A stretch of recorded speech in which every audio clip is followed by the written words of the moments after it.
So, you have dooms, like me. What's your level? I've got the extinction factor, but I think you got me beat. You can see them, right? No, but I can sense them. Want to come work for me? Must be tough out here on your own. I can't help you with that. I make deliveries. That's all. And finally, we come to our last two E3 2018 conferences. John, are you ready? I'm ready. I'm not. Thinking, shouldn't have got only 4 hours of sleep last night. Should have slept longer. All right, so we are getting ready to go into Sony and Nintendo, and I feel like these are both very hyper-focused conferences. Yeah. Like, whereas Microsoft had a bunch of titles, PC had a bunch of titles, even Ubisoft had a bunch of titles. We have a smaller grouping, and I think that I actually really prefer this because both Sony and Nintendo did a fair amount of, like, a little bit of announcing, but with kind of more focus, and then spent a lot of time with their Twitch channels showing more. I will give credit. Like, if we were to count those after the conference Twitch streams as part of like the who won the best conference thing, you know, kind of thing. If we were to count those streams as part of it, Sony and Nintendo totally fucking knocked the ball out of the park, both of them together. And it's strange because Nintendo, I felt like, focused so much on a few games, whereas like I was watching the Sony stream for day 2 and it was like, oh, the new Dead or Alive, here's a bunch of footage from that. Here's Soul Calibur. Here's a bunch of footage from that. Yeah. Here's that 11-11 game. Here's a bunch of footage from Here's that Concrete Jungle. Right. Like, there was stuff where I was like, where was that? It's like, it was there. Here's a thing on Dreams. 2 hours later, here's a completely different thing on Dreams. Yeah. Here's the director of Kong Skull Island talking to Hideo Kojima for an hour and a half about nothing. Which I haven't even watched that one yet. It was great. Okay, excellent. All right, so Sony did. Okay, let's get this out in the open. All right, I'm a big old Sony fanboy. You are. I loved their conference because I feel like what Sony did in their conference was what I wanted from Microsoft, which was a bunch of like, here's a really cool looking thing that you can only get on this one platform, right? Or, you know, that you can only get on this one platform because it gives you a real incentive to buy a PlayStation, right? Yeah. I mean, like the Xbox right now, I feel like the Xbox is definitely getting there, and I wanted to say that because like between the Game Pass and like their potential for the future, Game Pass is a really interesting thing, and it's a really cool way that, like, for me, I don't have to buy $60 games. I can just, you know, like let this $15 that I don't even care about come out of my bank account, and then when the thing comes out, I can just go play it. But Sony did have one huge, ginormous, abundantly gargantuan problem, and I don't know why they did it. They started out talking about The Last of Us 2, and they literally built a church to cram everybody into, standing room only for this. They showed it. It was about 15 minutes, start to finish. The guy played the banjo. Then we watched the trailer, basically. And what's his name? Sean Layton came out to introduce the whole thing. Also, terrible quality when it comes to the video and the audio for it and everything. Mm-hmm. It was just like, I was like, is this going to be like, the whole conference going to be like this? Yeah, it was because, I mean, there's a reason why they have, I mean, like, for comparison's sake, Bethesda's conference, I think, was a tent on top of a parking garage with a bunch of bleachers on it, right? So, like, it wasn't exactly a stadium, but it was big enough that the people that were presenting didn't have to worry. Like, Sean Layton's microphone had to be turned up so loud that he kept getting feedback on it, and it was strange. But the biggest problem was that they showed this thing, and then the entire press corps had to move to another location. So there was this giant 15, 20-minute dead zone between the first announcement, and it just ground all of the momentum to a halt. Now, I mean, they tried to I mean, we'll get into that in a little bit, I think, but I mean, they tried to mitigate that by doing a couple like mini announcements during that. But it's weird because I almost feel like they could have, like, the announcements they did weren't big enough. Like, if they'd had, 1111 or the PSVR from software game, or like things that are a little bit more new or highly anticipated while they were doing that, that even with having a little panel of people talking in between, but a lot of it was just like, can you believe The Last of Us 2? What? And then Sean Layton comes and talks about, blah, blah, blah, blah, buzzword. Yeah, we're putting, well, I don't know if we'll talk about it later, but... Yeah. So I will grant you that if they had just had the entire thing in that auditorium and the beginning had just been like a backdrop or a projection of a church to have that guy play his song, it would have been way better. And if they just transferred directly from there into Ghost of Tsushima, that it would have been a much more fluid conference. Like the Xbox totally won when it came to just like, we're moving. And it was weird how if you were to cut that move part out of the PlayStation conference, I feel like it would have been a really dynamic thing. Yeah. But they built up all this momentum and then it just ground it into the ground and had to build it all back up again. Yeah, I was also like, they did the guy with the banjo playing for Last of Us, and then they did the guy with the flute, or whatever thing, for Ghost of Tsushima. I was literally like, so wait, the 4 games that they said that they're going to be spending their time on talking about, are they going to have like musical intros for each of them? Because that's weird. It's strange because you remember, I think it was last year where they had the orchestra, right? And that was really effective. That was really cool and effective. But here it was just kind of like, okay, because I feel like the orchestra was playing over the trailers, right? Yeah. Instead of just playing a song. It's kind of every one of these conferences where they have a musical number, Ubisoft with the Rabbids thing, and Bethesda with the guy who Andrew WK, which was fine. It's just that like that's the kind of show part where I feel like you're getting too far away from, this is a game conference, show me games. I don't care about a guy playing the banjo, right? Yeah. Especially because there's plenty of music inside of the Last of Us 2 trailer, which we should talk about. Yeah. Because The Last of Us 2 is a thing. Now, here's a question. So far, I don't know if you've seen any of this or if somebody in the audience can answer this, but like so far, I ain't seen a single infected in any of these trailers. Do we know that there are infected in the world, or are we just working at these like cultist type of things? I don't know. Okay. Anyway, this trailer starts out with Ellie. As always with Naughty Dog, I feel like all the faces and stuff are just really, really good looking. Like the characters, yeah, they are, look really expressive and really great. It's kind of this country hoedown thing going on where and she's talking to this guy who broke up with this girl who they've been friends, and then oh shit, it turns out that they're in lesbians with each other. I have to give them credit. The interaction between the two of them, there's a problem in video games that I feel, John, I don't know if you have the same thing, where when characters get too close to each other, the collision on the models starts to look really weird. And here it looked really good. And I think that this is also due to the way they do their motion capture. Right. Because I don't know if you ever saw it, but they did kind of release a clip of the 2 actors doing the motion capture for this scene. Yeah. And like I honestly, it's a good scene. There's a part where this I forget what the other girl's name is. I don't know either. Yeah, I forget. But where she like rubs her face up against Ellie's face, and it looks like it's probably one of the better video game. Yeah. Normally when you see that, it looks weird, right? You usually want to cover that with camera because you don't want to see it.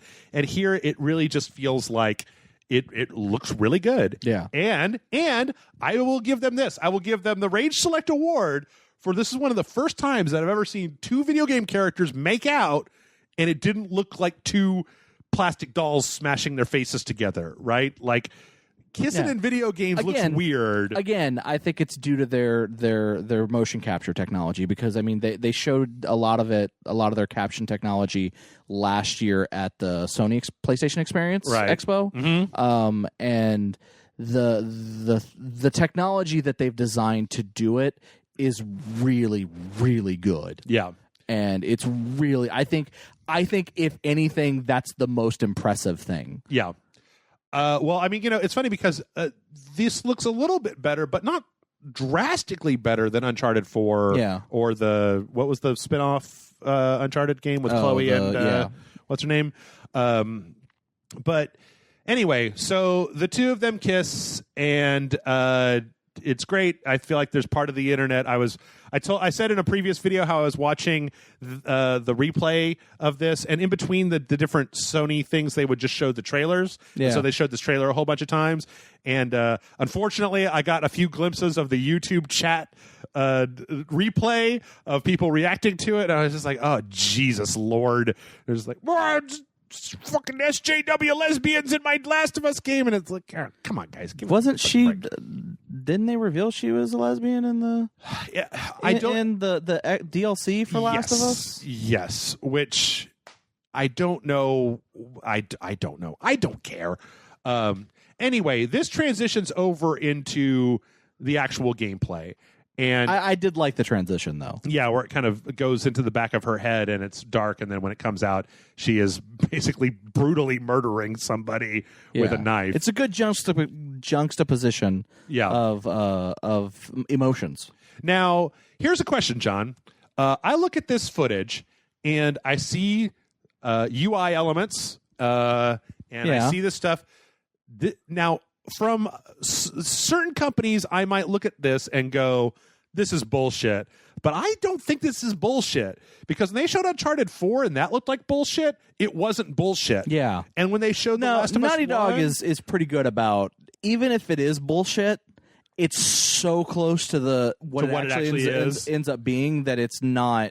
It's not, it's no Killzone 3 trailer, right? Yeah. But I agree with you. I don't think this is bullshit. I think this is an actual gameplay. This is actual, mind you, I don't think they're playing it live. I think it's a pre-recorded video. But, yes. But I do feel like it is, like, in the engine, you will be playing this section of the game. Right.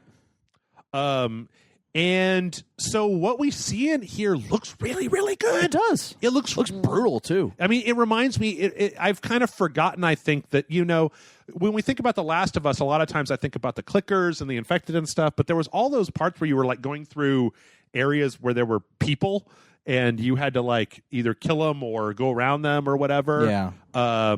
And this whole trailer is kind of that. Ellie is in the bushes, and these cultists like kill a guy, and then she's kind of like in a parking garage, and manages to sneak around and I think kill one or two. And then when they finally see her, we kind of start this really, really dynamic and interesting combat montage. It appears that I don't know how much of this melee combat, I forget what the melee combat in The Last of Us was like. Yeah. I don't remember it being this kind of like dodge and come back. Like, I don't remember it being that dynamic. It could have been. I forget. Yeah. But it's really. It's also, though, one of those gameplay montages where I feel like some developer really, really knew how to work this area of the game. One of the things that was really impressive to me, I don't know if you caught this, was that the raiders, the bad guys, whoever they are, cultists or whatever, are calling out to each other by name. Yeah. And I thought, that's a really kind of interesting thing where if they spend the entire game with enough different names, that could be a really cool way to up the immersion factor, because they feel like people and not just like rando enemies, right? Agreed. There's this whole part where she's hiding underneath a truck. I mean, all of this just looks like the lighting engine and the blood that's on her. All of this looks really, really, really top notch, especially towards the end here where she gets pulled out from underneath the truck, and there's like kind of a struggle.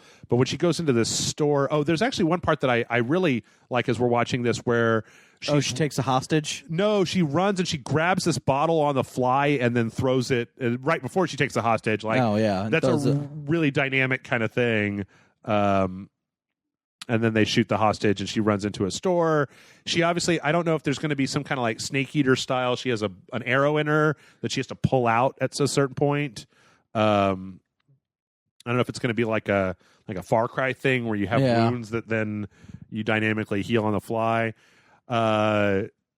There's obviously some crafting going on. It seems like the bow and arrow is a major thing. I like the way that she shoots an arrow early on and then is able to pick that arrow back up again. Yeah. I wonder if they're going to stick with the whole when you kill somebody with a pair of scissors, it breaks the scissors thing, which always was a little weird to me because the scissors don't usually tend to break like that, but whatever. I don't know. What are your thoughts about The Last of Us? Did you play it? I wasn't because I just didn't like the stealth, like the super stealth elements of The Last of Us. Like I just couldn't get into it. Okay. Those were a big turnoff for me. So I never really got into it, but it's again one of those things that I like the story. Like I actually watched a full playthrough of it, and I really liked the story. Like basically there was a guy who basically what he does with Naughty Dog games is he gets them and he plays them and then cuts them together like a movie. Right. Mm-hmm. And then I just watch them that way. Okay. Usually I play the games and then I watch them that way. But in the case of The Last of Us, I watched it. I thought it was really good. Like there's just a level of the sneak stuff I just couldn't get into. Yeah. But it looks good. I like the fact that this game looks so fucking brutal. Right. High stakes. Yeah. More so than even like what we've seen of Tomb Raider. Yeah. Right? Like, and I think a lot of that is because it seems like rather than just a kind of a random random jelly coming in from the side of the screen, Ellie really reacts to the hits. Yeah. Like when she gets hit, she very much staggers, and it seems like there's more damage on her. So that definitely makes it makes you feel it more. So at the very end of this trailer, she manages to kill the last of the people that she's fighting, and then it kind of zooms back around to the lady that she was smooching before, talking about how because there's a whole thing about how oh man, people would be afraid of you if they knew how fucking badass you are. I still don't really have a good concept of what the story is. Yeah. Like we haven't seen Joel at any point. We heard him in the first trailer, right? Yeah. But there's some people that are expecting Joel to be dead. Yeah, which I think would be cool. I'd rather have Joel be dead. Joel is mentioned. Oh, he's mentioned at the very beginning. The guy who she talks to at the very beginning, she's like, man, that Joel guy, he acts like your dad sometimes. Oh, yeah, yeah. I'd like to see, though, less Joel in this game and more make it Ellie's story, right? Yeah. I honestly think that whatever settlement they're in, Joel is kind of like the head of the guard. Okay. And that that's kind of the extent of him. Okay. So yeah, that's The Last of Us 2. And I think that's a good, because we haven't seen. It's funny because, what were they going to show unless The Last of Us 2 was a dramatically different game than The Last of Us 1? This is kind of what I expected, right? It's like the way that Uncharted 4 had some kind of stealth elements to it and a lot of more traversal. Yeah. But at its core, it was very much just an Uncharted game, right? Yeah. And this very much feels just like another Last of Us, which I'm okay for. Yeah. I feel like The Last of Us was a good game that got a little overhyped. I agree. In my opinion. Like, people treat it like it's the greatest game that's ever happened. I disagree, but that's just cantankerous Jeff talking. So then we had the big move, where Sean Layton came out and talked. They talked a little bit about God of War. Yeah, they're putting a new game plus mode into God of War, which is a little weird because fans demanded it. Right. So they were like, "All right, we'll figure out how to make it work." Which that had not been talked about previously. So that's kind of like a new announcement. Yeah, like a small little thing. Call of Duty 4 or Black Ops 4 is getting. There was a trailer for this where it was like 4 of the maps from previous Black Ops are going to be in Call of Duty 4 or Call of Duty Black Ops 4 or Black Ops 3, maybe? Because didn't they say that you're going to be able to download Black Ops 3 and that these maps are already in it or are available for it? I thought this was saying that they were for Black Ops 4, and that if you wanted, and then also Black Ops 3 is available to PlayStation Plus subscribers right now. Okay, there you go. As an extra bonus. Yes. Available, well, it says this out. Okay. Back in Black Maps. Available now in Call of Duty Black Ops 3. Oh, okay. So, yeah. With pre-order of Call of Duty Black Ops 4. Okay. So you can play them right now in Black Ops 3 if you pre-order Black Ops 4. But and if you don't have Black Ops 3, if you're a PlayStation Plus subscriber, you get it for free. Yes. Which I haven't actually claimed my copy yet because I don't really care. Yeah, but I probably should claim it anyway. One of the weaker ones. They showed a quick montage thing of stuff that was announced earlier in the week before, like the fact that like Tetris Effect and Twin Mirror, which I'm really looking forward to. Twin Mirror, Ghost Giant, Ghost Giant, which I thought looked adorable. Yeah, and then as a VR game, Beat Saber is coming to PSVR. I don't think that was. I think that was announced Sunday. That was announced Sunday. Oh, okay. And then did they also show the Destiny 2? And then they Forsaken? cut to, well, the funny thing is for us, if you were watching the official Sony stream, right as the Destiny 2 trailer started, the stream shut off. Oh, is that why I don't remember this? Yes. Okay. If you were watching any other stream that was hosting, you didn't get it cut off. Okay. All right. Hey, guys, spoiler for Destiny 2 Forsaken. I actually didn't see this trailer until, like, today, I think. Well, there were some theories that this was going to happen. Cade 6 is getting iced. Yeah, no, he dies. Yeah. The running theory right now is that whatever the storyline for this is going to be, it's either going to end up in that while Cade 6 is iced, Cade 7 will be resurrected at the end. Okay. Or you'll use some type of time travel thing to go back and undo it. Okay. Like that's the theory, is that the point of it is to either bring him back as Cade 7, right, or to undo and it may be a different voice actor if they bring him back as Cade 7. Oh, like Doctor Who.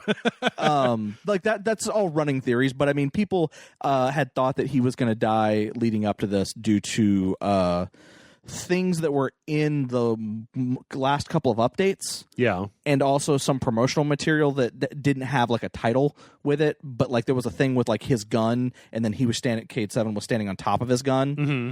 And then everyone went, in the trailer, he gets shot with his own gun. Like, oh, that was clearly this is the character that's going to die, and his gun's going to have something to do with the story.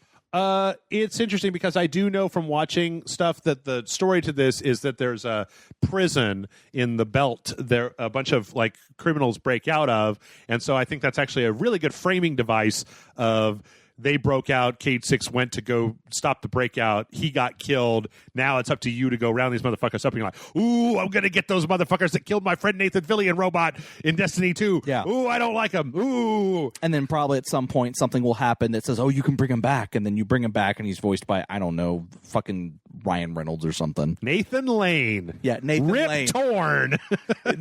Gilbert Gottfried. I'm Cade 7. Anyway, it's a good, Nolan North. Nolan North, sure. It's a good trailer. Turns out everyone's voiced by Nolan North by the end of the game. Yep. Oi, I'm Nolan North, the Penguin now. Cade 7. It's a good trailer though, but again, if we've learned anything over the years, John, it's that Bungie knows how to make a great trailer. Yeah. Not interested in playing the game really all that much, but yeah. So then we jump over to the theater when everybody finally gets situated. Yeah, everyone finally got situated, and it's the flute playing. Dude playing a flute. It looks like H. John Benjamin, sort of, to me, playing this flute. Anyway, dude plays the flute, and then we're going to go look at Ghost of Tsushima. Now, this was a big one to me because we hadn't seen Ghost of Tsushima. Yeah, we hadn't seen anything about it, and I feel like, while I do feel like this is where, when watching the Last of Us playthrough, I felt like, oh man, that's what the game's going to actually be like. Right. This, I feel like this is a little. I don't know. I don't see anything in here that wouldn't be in a full game. I feel it's a little. I don't know. Like I feel like there's a little bit of. What do you? I don't know. No, wait. No, finish that. What are you saying? Do you think the mechanical fudgery? Do you think it's the graphics? Do you think? I think it's a little bit of mechanical fudgery. Maybe not like in the controls, but I feel like there's probably some added stuff in there that's not actually going to be in the game. Such as? I don't know. I'm just curious. Like I don't know. I'm not going to argue with you. It's more of a. Like I said, it's more of a thing where when you look at, you give Naughty Dog the pass because they're Naughty Dog, right? And then like I see this and it's like it looks too good, not just in the graphics, but just in the way everything is done. Right. And there's not really a whole lot of UI, which there doesn't really need to be for a game like this. Oh, no. They talked about that. UI's turned off. Okay. I watched a thing with them specifically where they said, like, when they did this capture, they turned all the UI off to get a more cinematic experience. Okay, so. then maybe that's what's bothering me. Yeah. So maybe, you're definitely not going to play the game like this. Yeah. But it's Though funny I would totally play the game like this. because I felt the same way when they showed Infamous Second Son. Because of all the lighting and particle effects, and it was like, it felt like you can't do that. And then the game came out, and I was like, yeah, you can. Okay. So I fucking love this trailer. I think it's legit. I do think it's interesting. Is this Japan?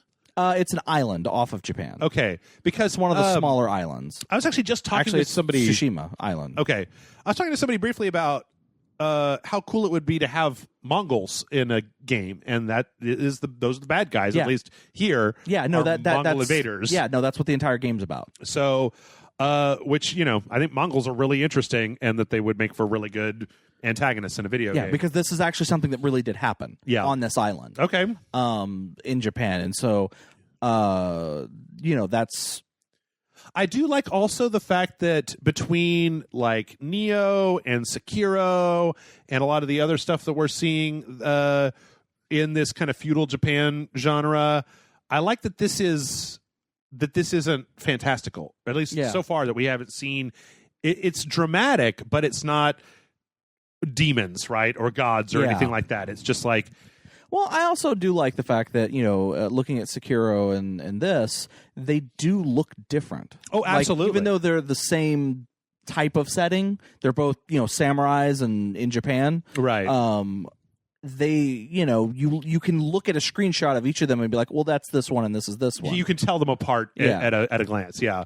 And I do feel like, because I know a lot of people are like, man, they're just running this whole Japanese samurais into the ground thing this year. And it's like, well, no, I think there's enough differences between them that that's not an issue. Yeah. Was there another game? Well, I mean, you had Neo 2. Not that I was thinking of. There might have been one more, but anyway. So it's interesting. I feel like we have this. I did like the fact that he's able to, like, in the fight, like, it shows that he can take someone down in one hit. Right. Because it felt very Bushido Blade, right? Yeah. And I'm like, good, that's cool. And I was watching an interview with the developers, and they kept bringing up Bushido Blade. They wanted that. Good. Excellent. I fucking wish that we had a new Bushido Blade and right now. And they actually brought in to do all the motion capture. They brought in kendo experts from Japan. They went to the island and took pictures and things, and it's like they were talking about how there are pictures that they took that people, when they would see them, would think that they were rendered for the game. It's like, no, this is the actual picture of the place. Oh. This is the place we rendered. Or there were places in the game that are based on real places on this island, and people were like, oh, that's clearly something you made up for the game. It's like, no, here's a picture of the real thing. And they're like, that's just a screenshot from the game. No, it's legitimately, this is a picture that we took while we were there. Right. You can go to this place. So this trailer is really interesting. I like the way that it flips from him fighting alone to meeting up with this lady. I do really like the way the combat looks, again, because it very much seems like it's very quick and very immediate, right? Yes. And Sucker Punch, right?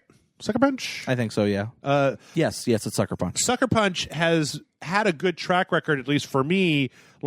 The Infamous games feel fantastic. Oh, yeah, no, I love the Infamous games. And then I like the stealth that we're seeing in here. I like all the traversal. I feel like a lot of the Infamous kind of DNA with climbing and sneaking and doing stuff. It's a little bit more than that. The thing that's really interesting is that I actually went back and played First Light, I guess, a little bit recently, because I wanted to see it's got some PS4 Pro enhancements. It's a little sloppy, it's just a little loosey-goosey when it comes to stuff, because it's such a big kind of messy world. This looks real tight, real. I don't know. It's possible that what we're seeing isn't exactly the whole thing, but I like this grappling hook design. I like the fact that it just seems really tightly put together.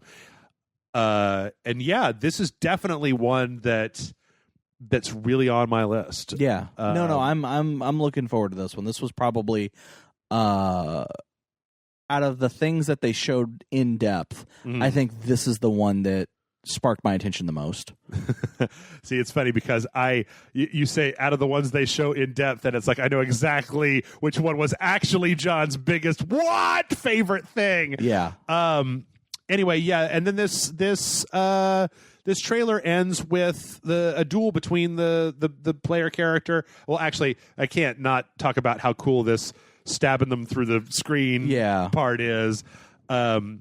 Looks good. I mean, it looks like it's got some good stand-up combat. It looks like it's got good stealth elements. It looks like it's got some good RPG character building stuff. I mean, who knows if there's actually how much of the characterization is actually doing. Like, there's a scene here where the guy rescues a guy from this temple, and I'm wondering, like, could this have gone a different way? Like, if in the end he has a duel with the lady archer that he meets up with, like, what if she won? Is it just game over, or is there does it continue? But then there's a different path that you go down. I really would like to know more, but everything that I'm seeing here is solid, and I'm 100% invested and interested in it. Yeah, it just looks beautiful. The entire I feel like you could go find a 4K video of this. Oh yeah, and then take just screenshots of individual scenes, and they would just look stunning. Yeah, all the particle effects and lighting effects and stuff. They actually had during the PlayStation after show stuff. They actually had one of their interviews where they were just looking at still frames or a fixed camera in the game rendering the engine, and you would see wind. One of the things that the developer said was that they wanted to make sure that they were always cognizant of wind to make sure that things in the world moved and that everything wasn't just glued down. I think I saw that same interview. Yeah. The lighting engine and the particle effects, they all look really nice. So, again, if Sucker Punch so far has not lied to my face. So, tell you what, I'm willing to give it the benefit of the doubt until I see otherwise. Yeah, I did also like that.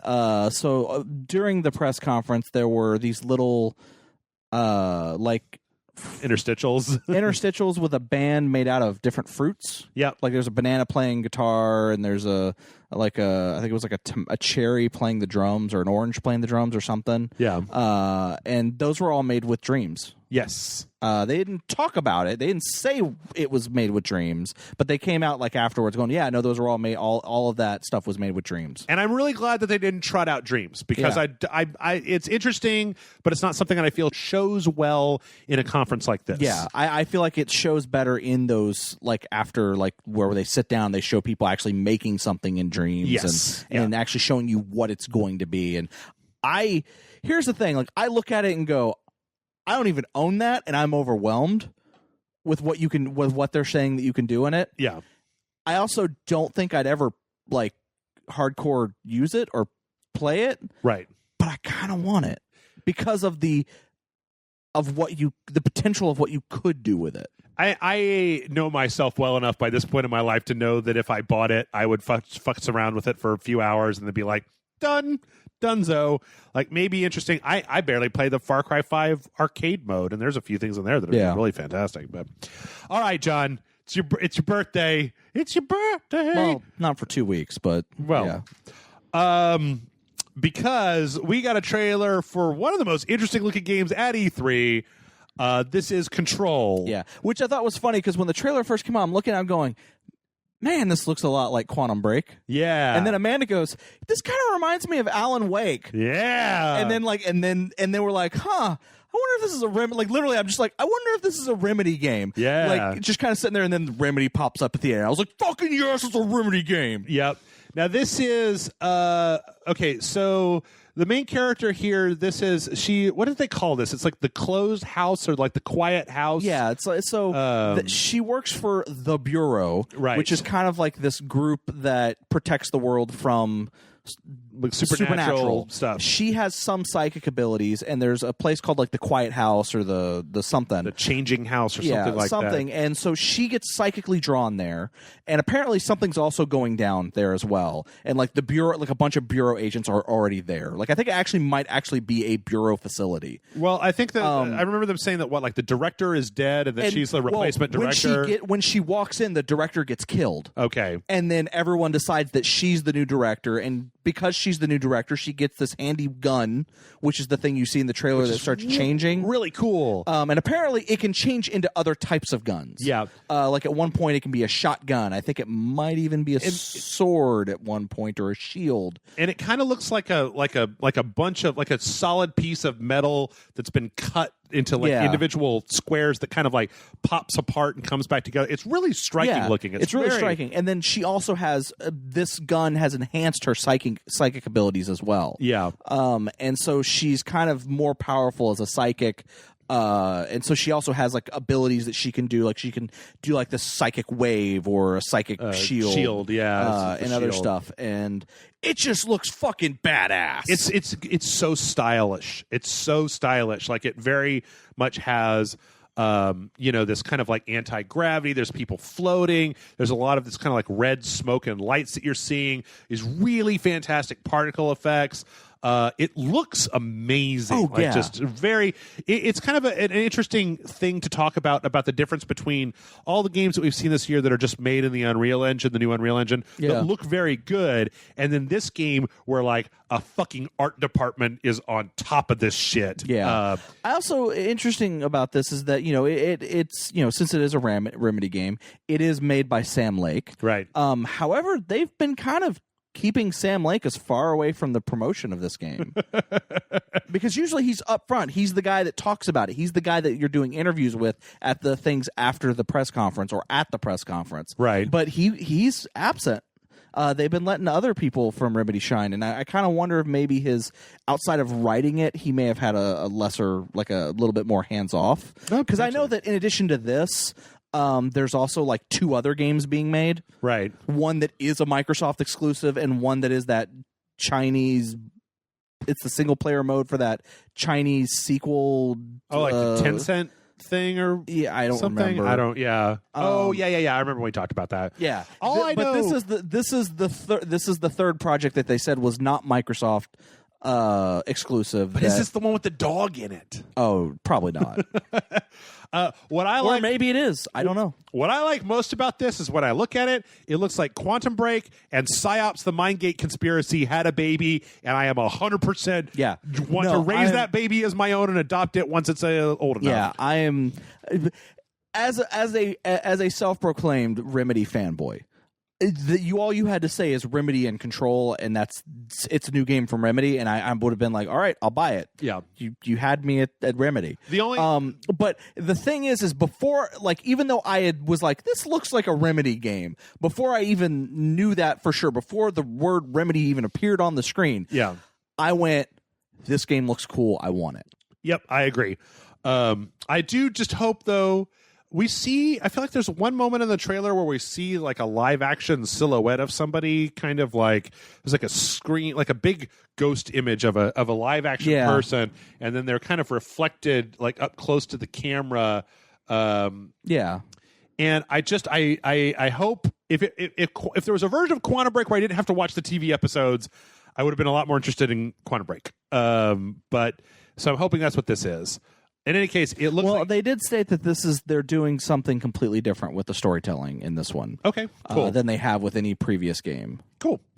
I can't wait to play it. It looks absolutely fantastic. Yeah, and I actually watched the demo that they did on one of those PlayStation streams. Yeah. It looked really cool. I liked what I saw, and I'm all on board. So I'm just release it. It's from it's being published by 505 Games. I think so. Yeah, but it's coming out on PC, PS4, and Xbox. So it's coming out on all 3 consoles in 2019. I'm there. Yeah, and this is good. I mean, like I that's fine. I feel like Remedy is the sort of developer that I feel like I want them to publish on as many consoles as they can because I want them to get money to keep making stuff because they're an interesting developer. Yeah. So after that, we had a big surprise. This was actually because like when you watch it, you're clearly in the point of view of like a. It's like a little. At first, I thought it was like a little. I thought it was a roach. Somebody who was like, who was shrunk, maybe. Yeah, like there were people that thought this was like a trailer for like an Ant-Man game or something. Okay.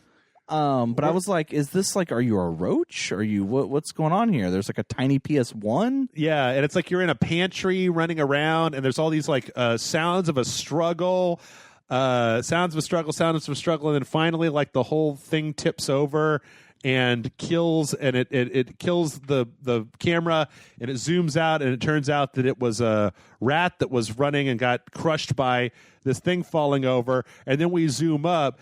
And holy shit, there's a zombie eating a guy. And you're like, what? And then, if I'm not mistaken, fucking Mr. Floppy Hair himself steps into the frame, and we're Resident Evil 2 remake. Yeah, and this is the thing, is that everyone thought it was just going to be like, it's going to be exactly like the RE1 remake. Yeah. Remaster or whatever you want to call it, where it was just going to be that we're going to try to remake it but be faithful. But here it's like, no, it's Resident Evil 4. It looks almost exactly like Resident Evil 4. Yeah. But in the actual Resident Evil 2. Yeah, it's like they're actually taking like the Resident Evil 7 engine and like remaking the entire game from scratch. Great. So the characters look a little bit different. Obviously, they look more realistic. They said that they are not adapting the game exactly 100% faithfully. Okay. Like I don't know if you remember in Resident Evil 2, you could choose who you wanted to play as first, as Leon or as was it Jill? Or was it Claire? Claire. Was it Claire? I think it was Claire. Yeah, because it was Chris and then Claire and then Jill was Nemesis. Yeah. Yeah. So I mean, you could choose between the two of them, and then if you went to an area. Like there were areas where the characters' stories would intersect. Right. And if you played, like, for example, Leon's section, and you take an item, and then you beat his section, then you play her part of the game, if you go to that same area, that item's not there anymore because Leon took it. But if you left it there, it would have been there still. Mm-hmm. That apparently is not happening anymore. That's good. This is streamlined. Let me there are elements where their stories do still intercept, but they don't affect each other in a way where if you play it a specific way, you're hurting yourself in another playthrough. Because if I remember, it's Claire and like the little girl, and then it's Leon and Ada. Yeah, like paired up. Anyway, it just looks absolutely amazing. Like it looks great. Like I'm excited for this. Like I am actually legitimately excited for this, and it comes out in January. I don't know. I don't know if January 25th. Yeah. And there's actually, if you're interested, there's actually a lot more footage of this where they actually show somebody playing the game. Yeah. And it really kind of looks like Resident Evil 4, but like with a really dark, it's just very darkness everywhere. And I think it looks really, really good. And what a surprise, because I was wondering, like, are we going to see RE8? Are we going to see, like, because they couldn't give us any more RE7 content, right? Yeah. Like RE7 was... They DLC'd that game to death. Capcom, man, between the Resident Evil 2 remake and Devil May Cry 5, man, they're just fucking. Yep, they're putting out the games that everybody's been asking for years. And Man 11 is coming out soon. I've been hearing nothing but good things from people who played it at E3 as well. Cool. So it's like it seems like I feel like what's his name? Quitting and then trying to do Mighty Number 9 and not doing well made someone at Capcom go, well, we got to show that we still got it. Right. And that he wasn't the reason that our games were good. Right. I'm trying to think of what other... Darkstalkers? Can we have some Darkstalkers up in here? Come on, motherfucker. Darkstalkers.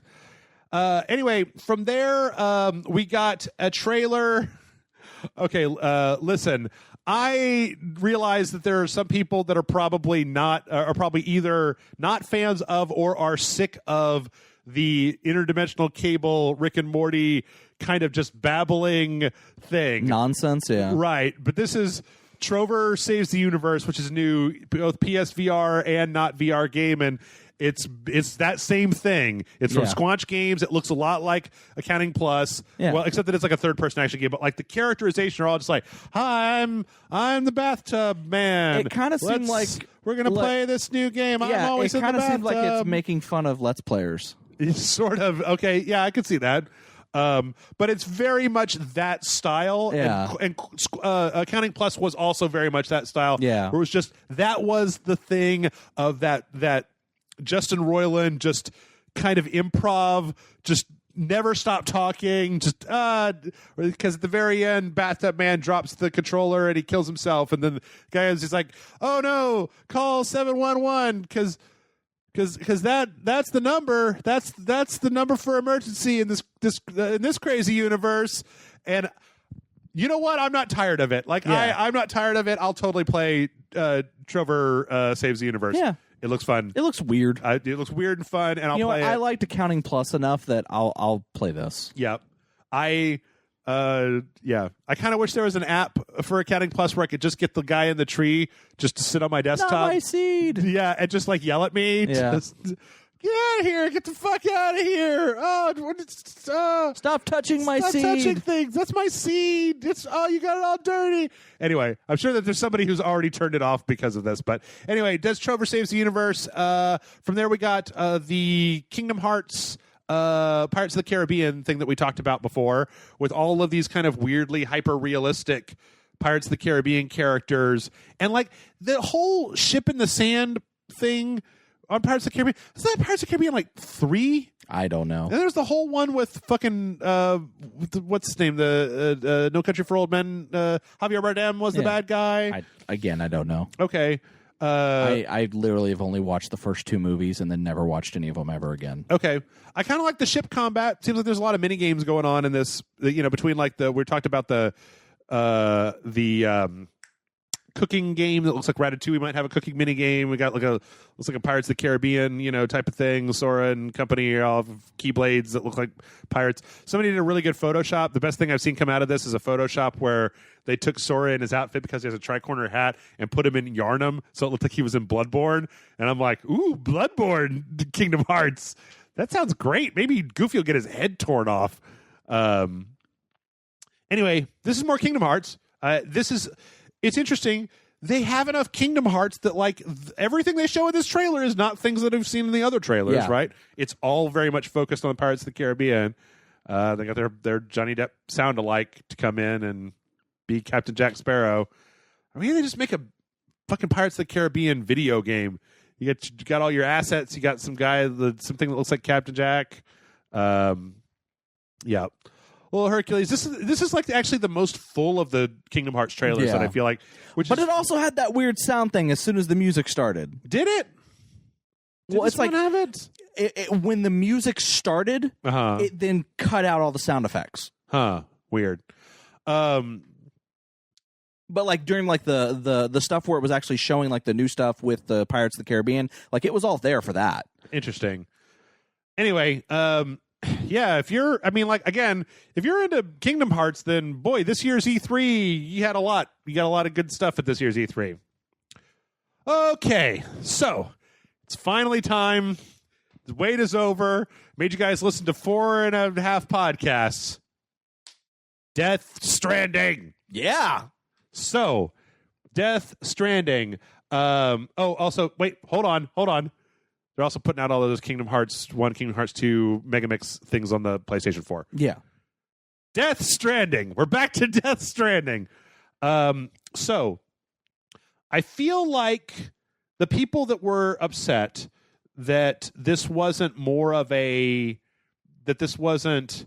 that there wasn't more to this trailer, I understand that. Yeah. I do kind of feel like I wish that if they weren't gonna, because the thing is they were like we're gonna do in depth of these 4 games, right? And Death Stranding was one of the ones they mentioned. Yes. And and it felt like this was just the same trailer as all the other random trailers they showed. Okay, so now, having said that, I I'm just again, I'm kind of on why I understand those complaints. Yeah. I wish there was a little bit more, but baby butt. You know, I actually liked what I saw here, and I here's the thing I will say about Death Stranding. Regardless of how much I understand of what I saw, regardless of how much I truly am engrossed by every fucking trailer that's been released for this. Yeah, this has actually been like not knowing what this game is, like what it like as a whole is, and having to try to piece together what it is from what little information I'm being shown. Yes. When if you actually, which and there are other YouTubers out there that have probably shown it and gone through in depth. If you actually pay attention to what's being shown, there's actually a lot being shown. Mm-hmm. It's just you have to actually spend the time to study it. You got to turn on subtitles. Yeah, you got to turn on subtitles. But like there's a lot of symbolism and a lot of other stuff to it.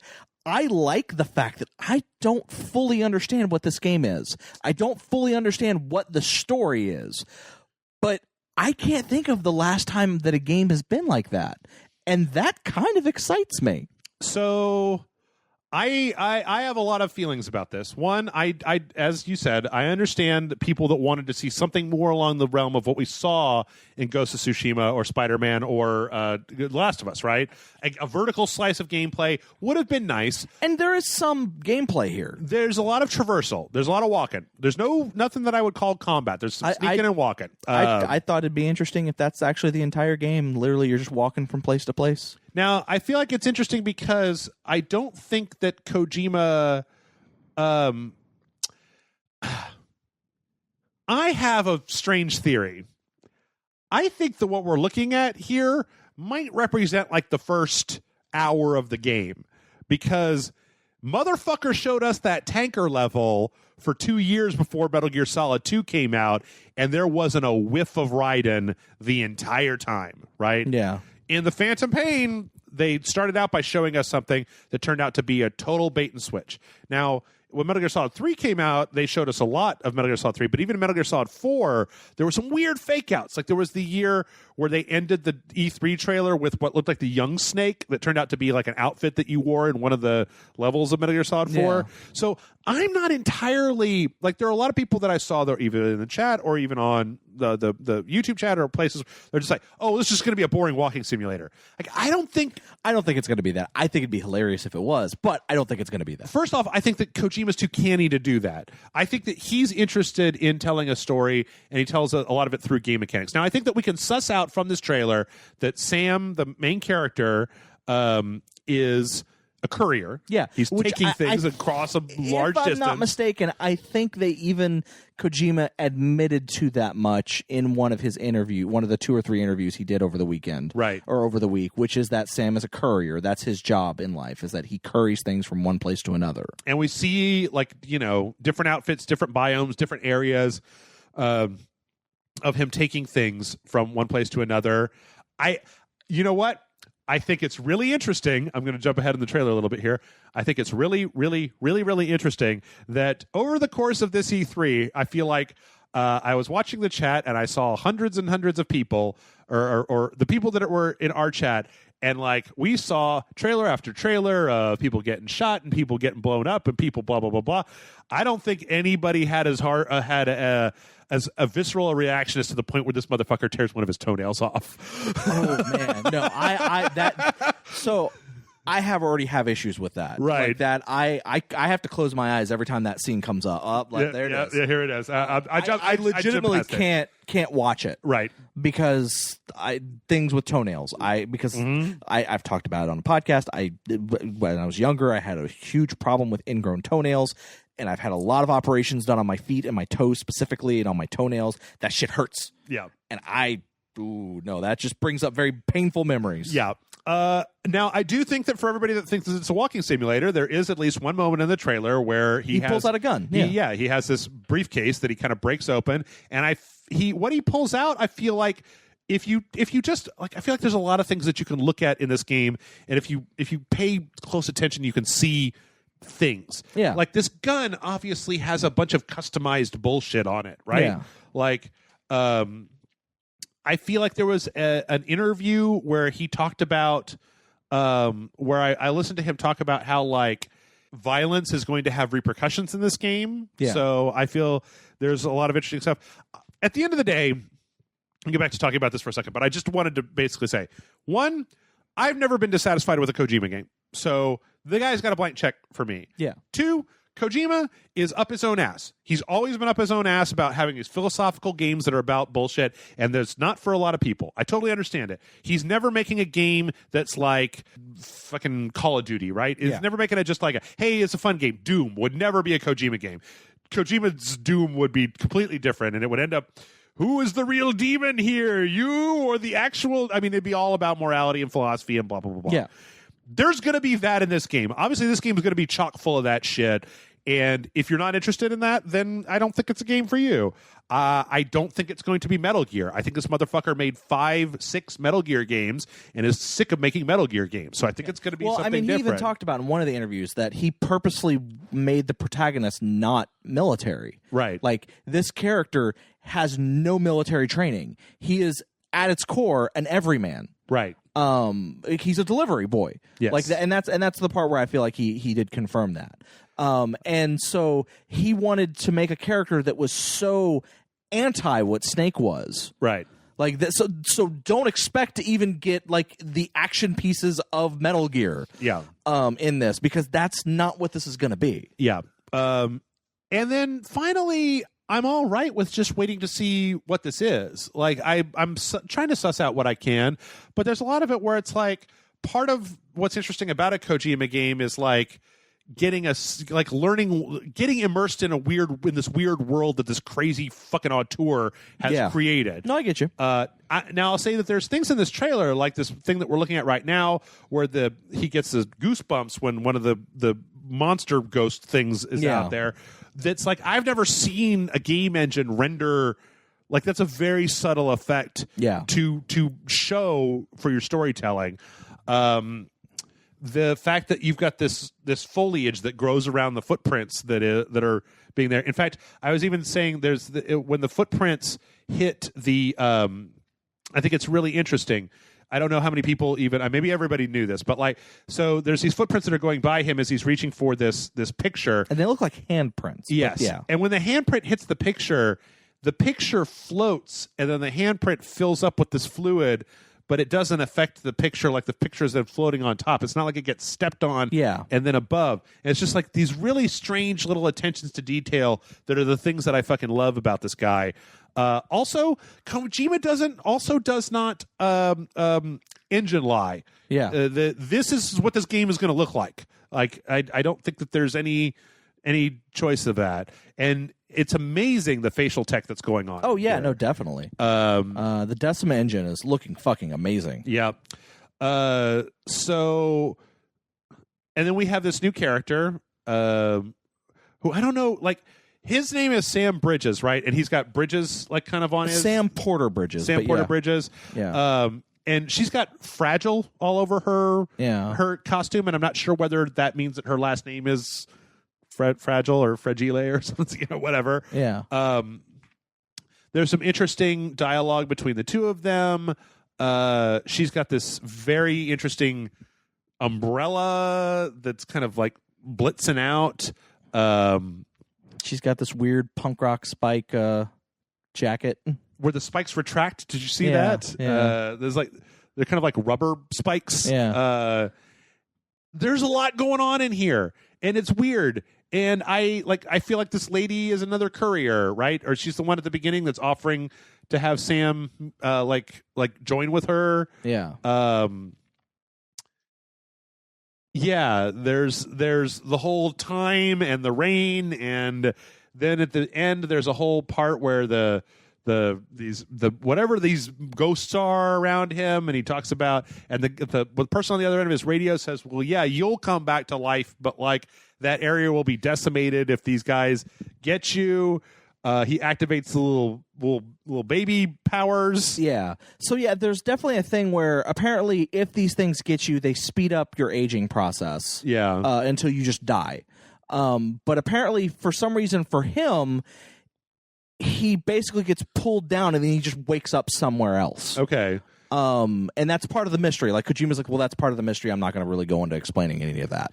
Yeah, there's a whole world going on here that seems really fascinating. Like it's like nothing I've ever seen, and I'm more than willing to give this guy the benefit of the doubt because he hasn't fucked me yet. So I'm interested in seeing what he's doing because, like, especially with a lot of the later, like, surprisingly enough, like, even though I'm not a huge Metal Gear Solid fan, like I played Metal Gear Solid 1 with you, I played Metal Gear Solid 2 on my own back in the day. I didn't really care for Metal Gear Solid 4. I didn't ever play 3. 3 is so good. But I feel like Metal Gear Solid 5, while I may not have played either Phantom Pain or what was the other one, like, see, like whenever he gets caught by these things, he gets pulled down into this black, and then he just apparently wakes up somewhere else. Yep. But apparently something's different. Like he may not remember something, or he. Well, at the very end, when we were introduced to a new character. Yeah. Anyway, I was going to let you finish. But the thing is like with Kojima, I feel like, especially with the whole Moby Dick games and this is the Phantom Pain. The Phantom Pain, this is a new game. Yeah. Not admitting that it was a Metal Gear Solid game. Like, I feel like this was Kojima basically not giving any fucks anymore. Yeah. This was the start of it. And him just wanting to just have fun with what he's doing. Mm-hmm. And fucking with fans and interested in seeing, and then also what we were seeing with PT and what was what that was going to end up being in the Silent Hills. Yeah. All that stuff made me realize that I feel like he may have been like shackled a little bit, like he wasn't allowed to just kind of go nuts. Yeah. And I recognize that all those games that I may not have enjoyed, like, again, Metal Gear Solid 4, or even, the little of 5 that I played of both Phantom Pain and whatever the other one was called, Ground Zeroes. While I may not have enjoyed those games, I realized they were really well-made games. Yes. Like, they're just a style of game that I am not a fan of. Okay. That I don't play a lot of. They're not, and I didn't say they were bad. I just like, this is clearly not for me. Right. So he's kind of, but it's always interesting. Yeah. So he does have that. It's like, I'm giving him this game to be like, he may not be like 100% of the time hit for me. Right. But he's impressed me enough with what he's done when he seems to be having fun, which it feels like he's having fun with this. Right. That I'm willing to give him the blank check for this game. Sure. And then if it ends up being good, then great. This would be, it was actually kind of funny. I actually had a conversation with a friend of mine. And I apologize because I keep going on tangents. Because I was talking about Kojima. He's like, isn't Kojima the guy that makes like the 90-minute cutscenes and just wants to make movies? I was like, well, he did. Yeah, pretty much. It was like, why? It's like, I hear you talk crap about David Cage and about how he just wants to make movies. Why does Kojima get a pass and David Cage doesn't? Right. And my thought was like, well, because Kojima first of all, Kojima knows he's making a video game. He wants to use those filmmaking techniques to enhance the game. Sure. Yes, he would like to make films, and he admits it, but he still knows he's making a video game. If I could interject briefly, I feel like a lot of people don't understand that Metal Gear Solid 4 was like a fan service project to wrap up like a 25-year story and a bunch of garbage loose ends and needed large amounts of exposition to do so. And but I'm just saying, like, he is a person who makes video games. Also, there's only one 90-minute cutscene. Yeah, it was just one 90-minute cutscene.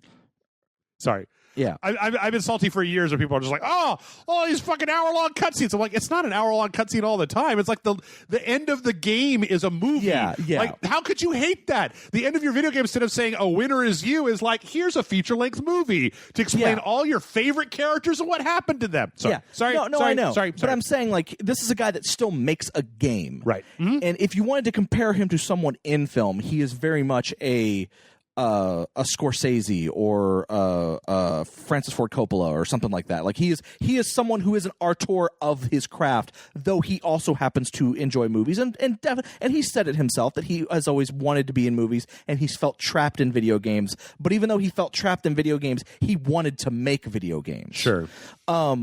David Cage, on the other hand, is the M. Night Shyamalan of film. He's probably a good game director. But he's serviceable. Okay. He can make a good game, but he's a terrible fucking storyteller. Yeah. And his games may be entertaining, but when you actually play them, or they kind of start to fall apart after a while. I'm really enjoying Detroit Become Human. Yeah. Like, I think it's the best David Cage game I've ever played. So. Oh, it might be. I'm just saying I haven't played it. Yeah. No, I haven't played it, and I want to play it. But because I do enjoy playing his games. Because, again, they're enjoyable, but they kind of fall apart the more you think about them. Sure. Just like M. Night Shyamalan's movies. Sure. But the problem with David Cage is that I don't feel like he's trying to make... Like, I don't feel like he goes into it going, I want to make the best video game I can make.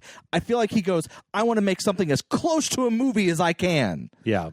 And that's where the difference is that Kojima is still going, I want to make a really good video game. Yeah. But that has movie elements. Yes. Whereas David Cage is like, I want to make a movie that has video game elements. Okay, I can see that. Regardless, I'm in. Yeah. Sorry for that long tangent. It's all right. Have you also seen the theory, like when they bring up the Death Stranding logo? No. How the lines are on specific letters? Yeah. And it says "eat standing" or "eat sting," depending on how you read it. Yeah. Anyway, the final reveal here was, this lady eats a little. And she says the cryptobite by cryptobiote. Yeah, cryptobiote. Cryptobiote. By the day keeps the time fall away. Which basically means that the people can't make you, like, maybe that's how they... That's why she doesn't move forward in time. Yeah. But then also they reveal Lindsay Wagner. Lindsay Wagner, the Bionic Woman, right? The Bionic Woman, looking young as fucking ever in this video game. Well, it's like they did motion capture for her, and then they put her on a very young model of herself. Yeah. It's interesting, though, because I was watching the interview with Jeff Keighley where he was talking to Kojima about her, and Kojima's just like, oh, yeah, I've always wanted to have her in one of my games. Like, when I was writing this game, I knew that she was the person. I'm just like, who the fuck is she? Like, I don't know who she is. Like, I didn't never watch the Bionic Woman. I didn't know who the fuck she was. And it turns out that, like, Kojima used to watch the Bionic Woman when he was young. She made a really big impression on him, and he, like, really wanted to get her in for the game. And she's just like, yeah, they called me up. They're like, you want to be in a video game? And she was like, sure. So, yeah. But it was actually really funny watching her first time dance around an E3 trying to get information out of you conference, because she was just like, I don't think I can talk about that. Yeah, but it was funny because Amanda was also very much like, who is that supposed to be? Is this supposed to be? And I'm like, holy shit. Yeah. And she's like, it's Lindsay Wagner. And she's like, who's that? And I'm like, well, I don't remember. She's an old TV show star, but she's like old. Yeah. Like, she was an adult when I was a child. Right. And I was like, oh, Amanda looked it up. She's like, oh, she was the Bionic Woman? Is that correct? And I'm like, I think that's correct. Yep. So, yeah. All I can say is this. I understand the people that might have been somewhat frustrated. It can be frustrating. Maybe the weird thing about me is that I have roughly 20 years of experience putting up with Hideo Kojima's bullshit. And I like it. And I like his bullshit. Yeah. Like, I listen to the guys I listen to that do the Dark Souls podcast. They reviewed Metal Gear Solid 2.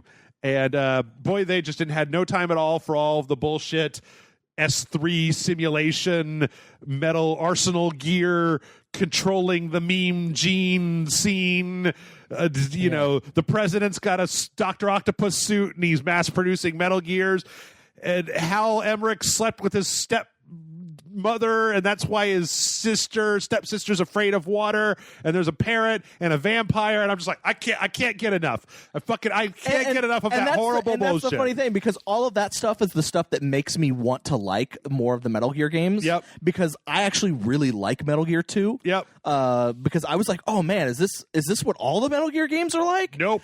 And the most extreme version of the Metal Gear games. And I was like, I fucking love this stupid stuff. And like I said, I love all the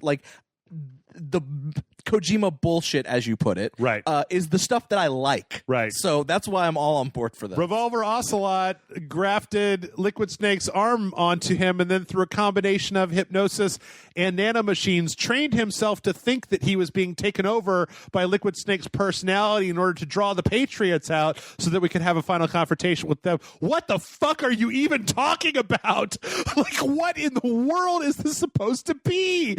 And it's like, nah, dude, you just gotta. This is like one of the only franchises where I'm like, listen, man, don't start with Metal Gear Solid 4. Go play 1, 2, 3, and Peace Walker before you get anywhere near Metal Gear Solid 4. And then, yeah. So, anyway, we gotta pick this up. I knew this was going to happen. Too much talking. So, after that, we got the brief announcement that Neo 2 is going to be a thing. Yeah, there was no footage. It was just the title card. Yep. And some flaming horns. That's quick ass turnaround time. Yeah. Neo 1 was 2017, right? Yeah. So I guess it sold well enough for Team Ninja that they're just like, isn't there also a new? Oh no, that's Dead or Alive, right? Is also them. Yeah. So they're doing Dead or Alive 6, I believe. Yeah. And then we finished with this Spider-Man. Yeah. Spider-Man. And this looks really good. Yep. I don't know that there's not a lot really to say. Yeah, I mean, it's more the content of the story. It seems like there's at the end of it, there's some kind of secret villain that is there's the Sinister Six is basically what he's encountering throughout this gameplay, but he only encounters 5 people. Yes, and even Negative Man, who I think seemed like was the arch villain in the last year's E3 conference. Yeah, seems like he's answering to somebody else. So, and let's count. We see Electro, Vulture, Scorpion, Rhino, and Negative Man. Yeah. So we're missing, of the big Spider-Man heavies, Venom, Doc Ock, Green Goblin, Mysterio, Hobgoblin, Mysterio. Kingpin, which Kingpin we know is in the game in some form, right? Obviously, and I guess Osborn is the mayor, right? Or yeah, they said that he is the mayor in this game, like, because this is like takes place 8 years into him being Spider-Man, right? So he's been Spider-Man for a while, right? And like he's not like teenager or in college; he's like out of like in Spider-Man, like he's like adult Peter Parker, right? And he looks a lot younger in the trailers, though, than adult Peter Parker. Well, I mean, he's like late 20s, early 30s. Okay, probably. I'd probably say like late 20s. But yeah, so I mean, it's he's been Spider-Man for a while, and Norman Osborn is the mayor apparently, and apparently Norman Osborn has been the Green Goblin in the past. Okay, so Spider-Man knows that, right?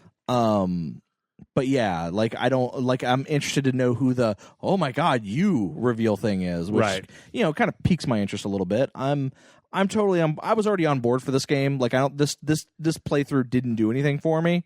Didn't do anything else for you. Yeah, it didn't do anything new for me. Right. That wasn't already there. Yeah. But had I just seen this little slice playthrough or whatever, I would have been on board. Yeah. Like I would have been like sold like immediately. Like, yeah. Give me this game. But I was already in that mode before this. I saw this, right? So I think this is really cool. I'm actually really excited. It comes out in just a few months. Yep, looks rock solid graphically. Everything that we see here, I think it's interesting that all of between the swinging and the combat and the powers and stuff, it all seems feasible, right? Yeah. This looks like a video. This looks like somebody playing a video game. Yeah, like nothing in here again. Well, and I've actually seen like videos of like gameplay demos of people playing the game at E3, like with a TV in front of them, and you're looking at the TV, and it looks exactly the same. Right. Like there's no difference between that and this. So yeah, it's interesting. And I don't know. It's don't know there's anything Insomniac, much left to say. Yeah, like I mean, like there's a part where he's running on the walls. There's some swinging. There's some combat. All the characters. I guess the villains all have like a very specific kind of look to them. That's not MCU. Yeah, but like not they all exactly have comics. like. Well, yeah, it's like every character kind of has a new costume and stuff. Because even like Electra even makes a comment of, "You like my new costume?" Right, and then even makes a comment that they've all kind of been upgraded with new outfits. Yeah. So yeah. Also, I love the fucking way Negative Man looks. Yeah. Is that not how he looks in the comics? Oh no, it is. But I like the way he looks in this. Like the way it just came out, the way in this game. Oh yeah, I gotcha. It looks really fucking cool. Cool. Like because there's a level that could just look stupid. Yeah, I agree.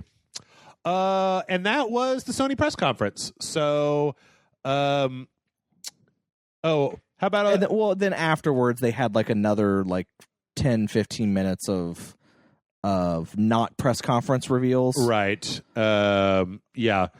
Let's see. Actually, there was the From Software PSVR game. Yeah, they showed a quick trailer for it. Which Deracine, which definitely doesn't look anything like any other From Software game I've ever seen. And it also doesn't. I don't know what it is. Me neither. But it's very just kind of like black and white. Kind of. It kind of reminds me of Rule of Rose a little bit almost, but like just very kind of like an old house, and there's people in it, and they're looking around, and you got to kind of wonder what in the fuck that is. And that was pretty much it. Yeah. It's strange that they disconnected that one trailer. I almost get the feeling that trailer was meant to be put in the thing, but but people got moved over quicker than they were expecting. Oh, that it was supposed to go in between. Okay. Yeah. Okay. During the transfer from one room from the church to the auditorium. Okay. I feel like that was supposed to go there, but people got moved too quickly, and they went, well, fuck it, we'll put it at the end. Yeah. So that was Sony. I thought it was okay. Here's the thing: if that had been all they showed, if they showed just what they showed here, and then that was it, I think I still would have been somewhat satisfied. Yeah, no, I would have too. I honestly, for completely different reasons. Yeah. If out of all the conferences, if you had just taken the press conference by itself, right, I actually would have put Microsoft and Sony on equal footing. Both showed things that were great. Right. Both had issues that can't put one above the other for me, but I do feel like those two were the best conferences out of all of them. It's almost like they worked really well together because Microsoft got all the cred of getting to introduce a bunch of brand new things. Like, they debuted the new Sekiro, right? Yeah. They got the chance to show off a bunch of brand new games, and they did it first, and they did it really well. And then Sony spent all their time just like showing you these longer segments of those games, in addition to announcing. Like, I kind of thought that by the time we got to Sony that there wouldn't be any more big, like, oh my God. Yeah. But Below and Control? Control, right? Control, Resident Evil 2, like, those are big. Yeah, those are big. So yeah, and I love the fact that Capcom actually allowed Microsoft to reveal Devil May Cry 5. And, right. And then they allowed Sony to have Capcom's like a grown-up. Sony, Microsoft, come in here. I'm going to give each one of you gets a cookie. Here, you get one and pretty you get much. one. If we were just basing on that, I would say that both of them are equal footing as far as conferences go. Right. And they were probably equally the best of all the conferences. If you wanted to include the live stream stuff that was done throughout the week following, Sony by far blew.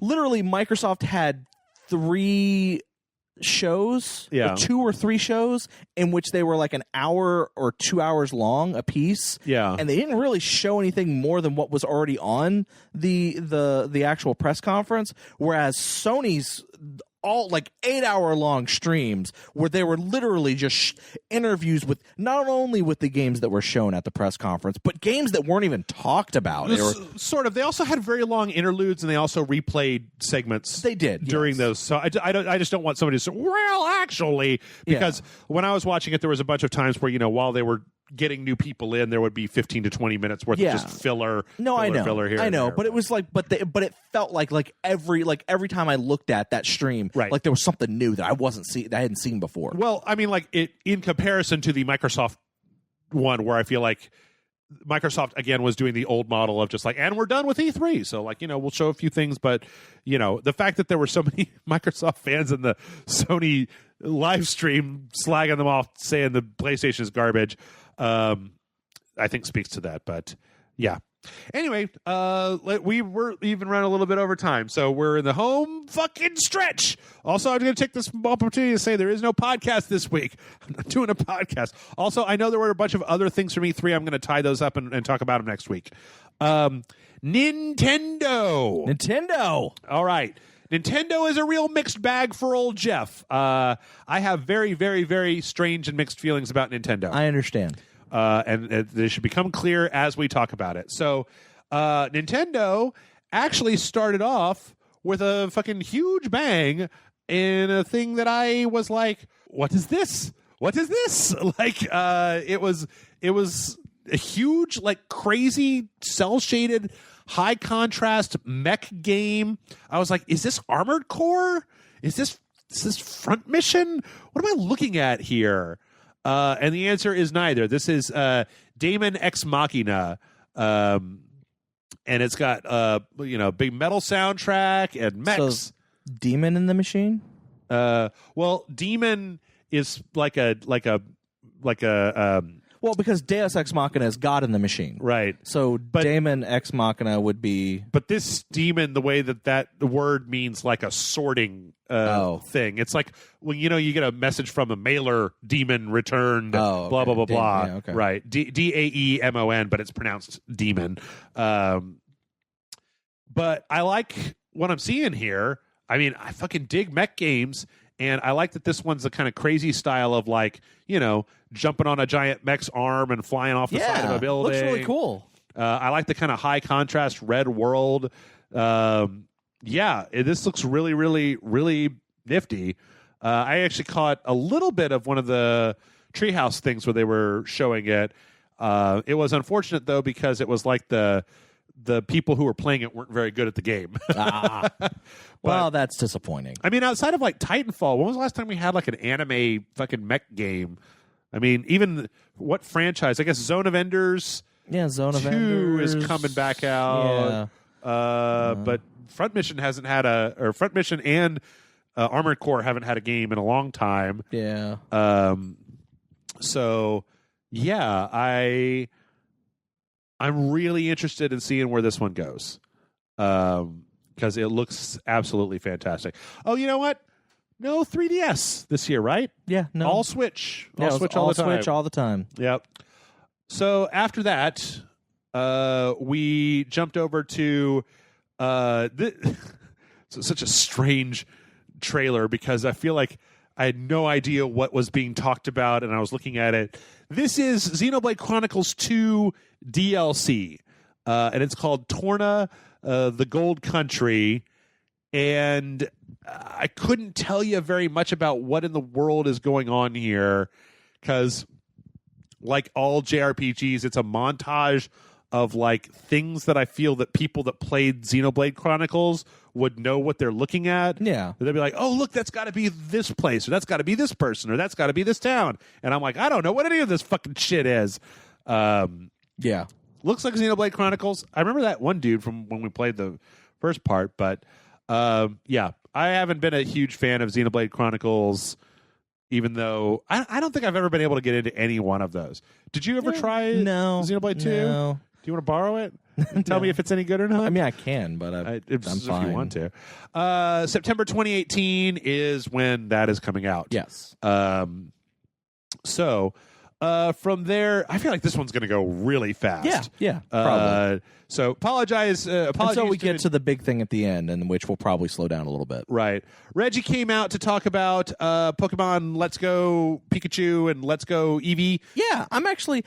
Here's the thing I will say about this game. Yeah. I know people who don't play video games who play Pokemon Go and are obsessed with it. Right. And are now thinking about getting a Switch just to get this game. Yeah. And then will also want the Pokeball accessory. I'm kind of... The thing that's confusing to me about this game, and maybe you can answer this, is...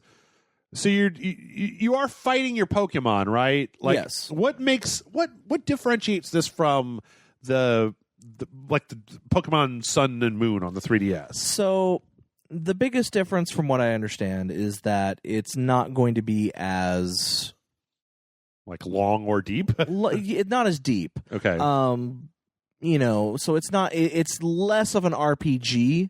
Yeah. It is closer to Pokemon Go. Okay. With some exploration. So kind of like a single player version of Pokemon Go almost? Yeah. Okay. And you can actually, the Pokeball they announced will actually have a special hidden surprise that when you connect it to your game, it unlocks Mew. Oh, yeah. A character who, another Pokemon. Yep. So that's just for having the Pokeball game. Yep. Then the other things that they've talked about, like you can actually, you'll be able to connect through the Bluetooth to your phone and actually be able to trade items between Pokemon Go, Let's Go and then also Pokemon Go. Right, yeah.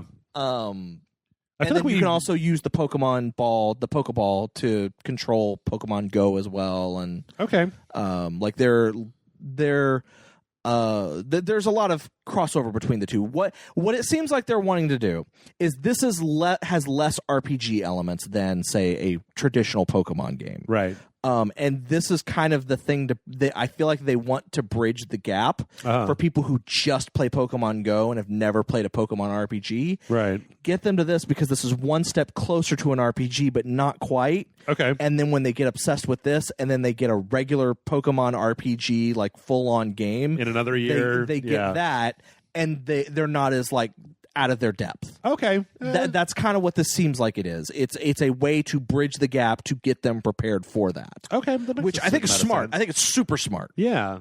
Yeah. And it's coming out November 16th. Yes.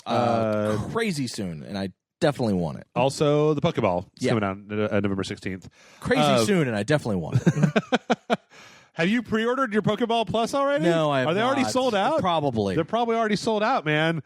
It's how Nintendo goes. They made like 8 of them. Yeah. And then they put them on Amazon like while the press conference was going on. Pokemon, that's a thing. It's funny because we started with a mech game that I'm interested in, and then we're in the whole block of things that Jeff really doesn't give two shits about.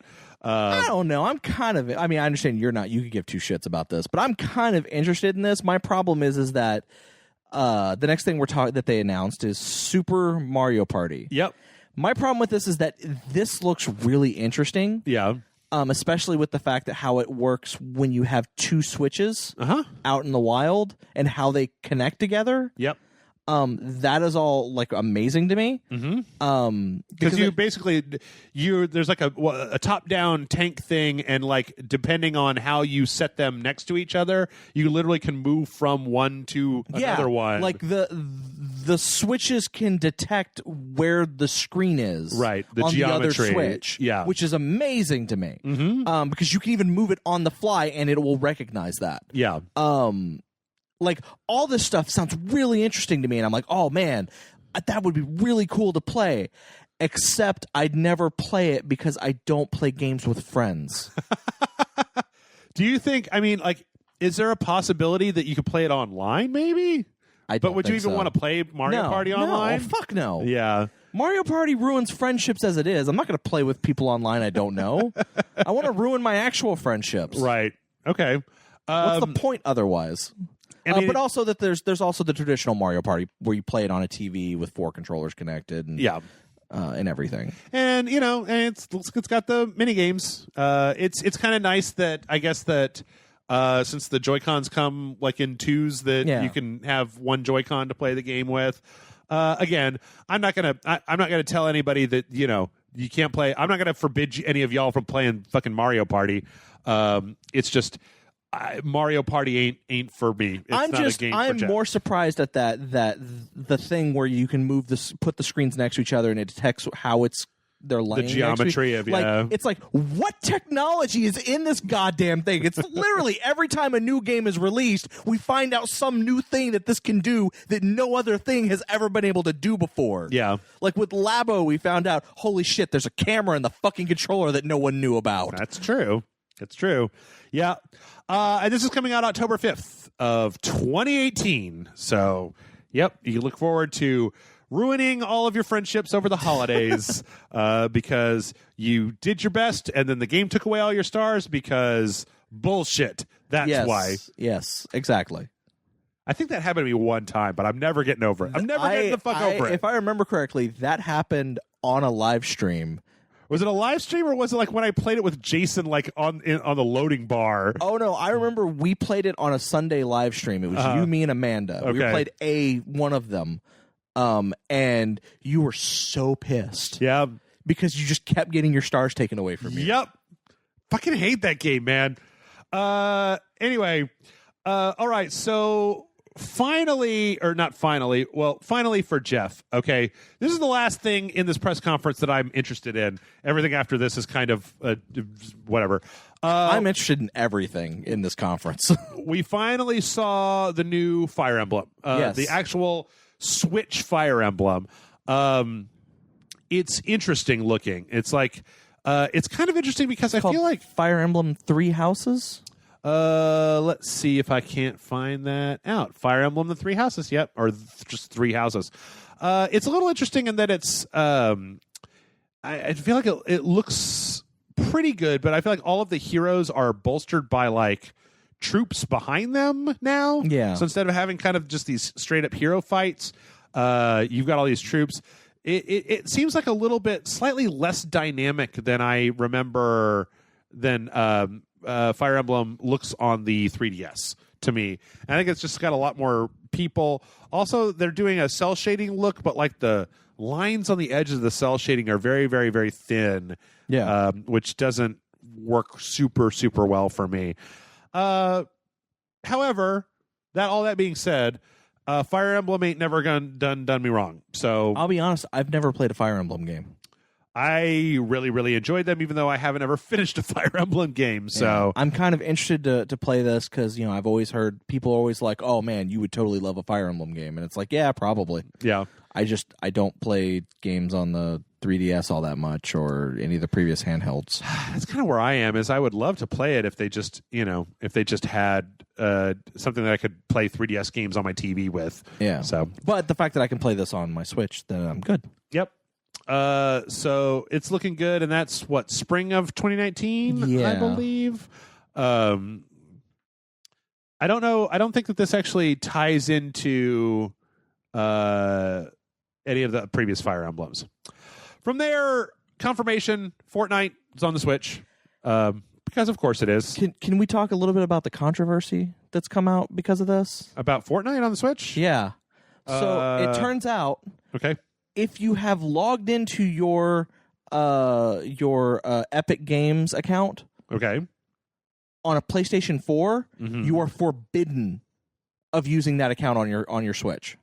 And if you log into your Switch and then try to use the PlayStation 4 to play Fortnite or any other Epic game account, yeah, you are forbidden from using it on the PS4. Okay, and it's apparently Sony's doing.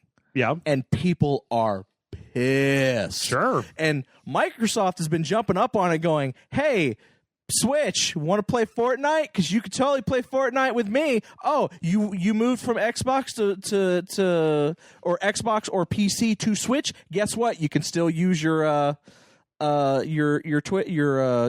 Games account. Uh-huh. But apparently if you did it in any way, shape, or form on the PS4, you cannot use it on the Switch. And Sony is being super silent about it. Like, people are getting upset. Yeah. I do appreciate there's a parody account for ex-CEO Kaz Hirai that says, you know what else is Sony exclusive? Your Epic Games account. Yeah. Oh, man. Like, people are, like, dunking on Sony about this. Yeah. And it's kind of sad. But essentially what it tells you is when you try to log in on the Switch, if you have logged into your Epic Games account in any way, shape, or form on the PS4, it says, hey, you are not allowed to connect this account on this platform.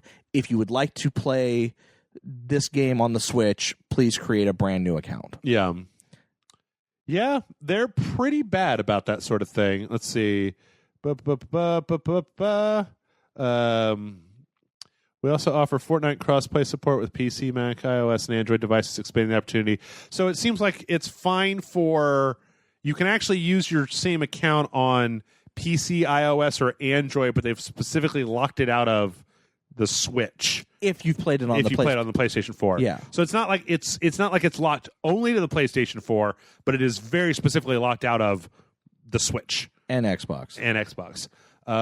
Yeah, I can see that. The thing is, this is one of those things where you got to stop playing it, right? If Sony starts losing money, right? If Epic starts losing money, then that's it. But that's the only way to really communicate your displeasure. And the big reason a lot of people are upset, because I'm sure a lot of people are like, well, then just create a new fucking account. Why does it matter? And the reason for that is that these people have spent real world money on cosmetic items and things like that. Or unlocks. Unlocks. It's every season has a certain number of free unlocks that are totally unlocked. And they no longer have people have spent money on things that now they don't get access to in the game that they like. Sure. And yeah, that's crappy. But you know what? Sony is fucking awful about that sort of thing. We've already seen it with Minecraft, I guess. Was that the one where? Yeah, that was the other one. Also Rocket League. Oh yeah, Rocket League, where everybody's like, if you just say okay, Sony will totally make this happen, and Sony's like, no, it's not okay. I think that's shitty personally. I don't know. Yeah. I don't know. I just thought I'd bring it up, and as also a thing that if you haven't downloaded it and you've thought about downloading it, by the time you're listening to this, if you've signed on to your PS4 account, maybe not. Yeah. If you've never signed on to your linked your Epic Games account with your PS4 account, then go ahead and do it. You shouldn't have any problems. Yep. Yeah, that's shitty. Just stop being shitty, Sony. I guess it's weird because I guess Sony doesn't have to stop being shitty, right? Yeah.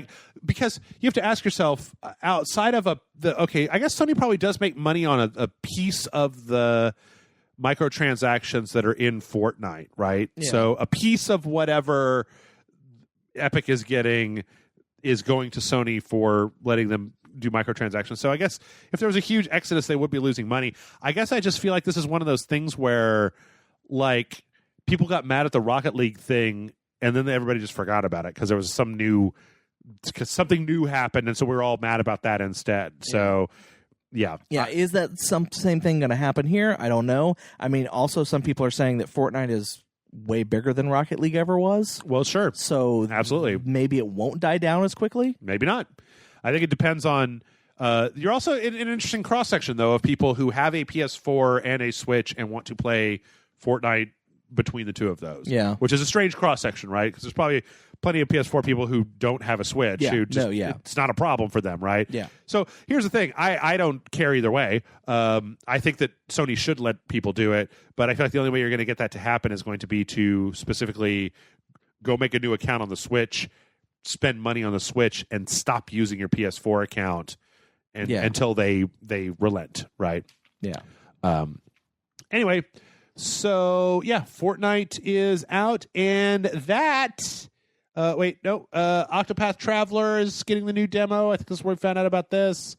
Overcooked 2 is coming out, which is a very fun game. I really liked playing the original Overcooked with Sarah back in the old days. Apparently there's a versus mode where you can play up two teams play against each other, and you're on hot air balloons, and then you can also ram your kitchen into the other kitchen and mess up their kitchen. Sounds about right. Yeah. That's August 7th. Overcooked 2 is coming out, and then there was this other game that's like Joust. I forget what this is. What is do you remember the name of this? It's like Black something. It's an old arcade game. If I is it an correct. Arcade game? Yeah, it was an old arcade game. Killer Queen Black. Killer Queen Black. Yeah, it was originally called Killer Queen. I've never heard of it before. Yeah, it's like old arcade game. 8 players. Hollow Knight with all the DLC is coming out on the Switch, which is cool. Hollow Knight is rad. Yeah, Hollow Knight's very rad. And then let's see, we also have they're just talking about the Splatoon 2 World Championship, Octopath Traveler. And then we have kind of their sizzle montage, trailer, which is again the what is the name of that game? The R-Wing and Starlink, yeah. Minecraft. Like, I think it's the physical release of Minecraft because I think it's already out digitally. Yeah, that's what I was wondering. Sushi Striker, which I played a little bit of. Just Dance. Just your standard stuff. Crash Bandicoot trilogy is coming. Yeah. Some game called Ninjala. Yeah. Which is kind of bizarre. Carcassonne. Yeah. And FIFA. A lot of stuff, I feel like. Ark. Yeah, Ark. Ark looks pretty good. Wasteland 2. That's interesting. Paladins. Oh, you know what? Paladins is out now, but you know the problem with Paladins, John? It's $30. Wow. Because it's just that like Founders Pack bullshit. And they went back to give us a summer 2018 Dark Souls release, SNK Heroines, Monster Hunter Generations Ultimate, and then The World Ends With You final remix in autumn, Mega Man, and Mega Man 11. And then we are at about 15 minutes of the into this. It's all Smash Brothers from here on out. Yes, there's a lot of Smash Brothers information. Now, I'd like to say this, to me, okay, this is such an all or nothing proposition to me that it's weird, because I was trying to watch this studiously and then I just tuned out. Because this isn't just the announcement of a game. This isn't just like a game announcement, and this isn't even like a vertical slice of gameplay. These are patch notes. Like, the things they're talking about are so granular. Like, they start out by just announcing characters, but they start getting into like, we reworked the facial expressions, or Bowser is bigger, or like this thing functions slightly differently than it used to. But it's not just like, it just goes on and on and on. And so, like, for a Smash Brothers fan, that's great. But for me, I just couldn't care. So I feel like they kind of had to do this. Yeah? Yeah, because the previous Smash Brothers Wii U, people had a lot of problems with it. Yeah. Like, the community had a lot of problems with it. Yeah. And so this was kind of them saying, not only doing the announcement of, oh yeah, every character that's ever been in Smash Brothers is in this game. Yeah. We have not left any character behind. Right. All of them. And some of them are completely new character models. Some of them are reworked to be different versions of them than they were in previous games. There's now 3 versions of Link. Okay, but wait, before we get into any details, this is just the okay. No, it's not. Okay, but that stages and shit are from the Wii U version, right? I mean, it's like the Wii U version that's had a whole lot of work done to it, right? They've added more characters, they've up-resed the models, they've changed the way certain things happen, but like, it's not a brand new from the ground up game, is it? It's built on top of that, but it's changed so much that it's not the same game. Okay, that's all I care about, is that I feel like it's saying there's a difference between, I'm not trying to denigrate the game by saying that it's the Wii U game with additions, but that's what it is. Base start with the Wii U game, all the bug fixes and feature requests that people wanted, a whole bunch of brand new characters, new stages, new items, new stuff, all though put into that game. It wasn't also every stage that existed has been reworked. Like, it's not just like they went, hey, here's this stage that was in the Wii U version, here it's also in this version as well, we didn't do any work to it. It's like, no, it's also been completely reworked. Like, everything that's in this game